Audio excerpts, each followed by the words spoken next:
Hello, আসসালামু আলাইকুম। কেমন আছেন সবাই? আশা করি সবাই ভালো আছেন। এই যে দেখুন আমাদের চিকেন বলগুলো কিন্তু ঠান্ডা হয়ে গেছে। এবার আমরা এগুলাকে ফ্রাই করব। তো দেখুন আমরা কড়াইতে তেল দিয়েছি। তেলটা হালকা গরম হলে তারপর আমরা চিকেন বলগুলো দিয়ে দিব। এবং দিয়ে এইগুলাকে আমরা হালকা ফ্রাই করব। তো আপনারা চাইলে কিন্তু অনেক কম তেলেও এটাকে ফ্রাই করতে পারেন, আবার ডুবো তেলেও ফ্রাই করতে পারেন, যেটা ইচ্ছা। যেভাবেই করবেন আপনার এটা খেতে কিন্তু অনেক মজা লাগে।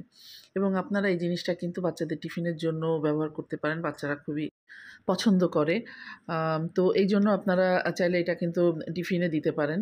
তো দেখুন এই যে একটু লালচে, লালচে কালার চলে আসছে। এরকম লালচে, লালচে কালার হলে আপনারা নামিয়ে ফেলবেন। এই যে দেখুন একটু আমরা উল্টিয়ে দিব। ওই পাশটাও একটু লালচে, লালচে কালার করে ফেলবো। তো এই যে কালারটা দেখছেন না? এই যে কালারটা, এই কালারটা আসলে কিন্তু আপনারা নামিয়ে ফেলবেন। এবং আমরা এই জিনিসটাকে কিন্তু সংরক্ষণ করতে পারি। এই যে দেখলেন যে ঠান্ডা হয়ে গিয়েছে। ঠান্ডা হয়ে গেলে আমরা একটা বক্সের ভেতরে করে এই জিনিসটাকে কিন্তু ডিপে রেখে আমরা অনেকদিন রেখে কিন্তু এই জিনিসটাকে খেতে পারি।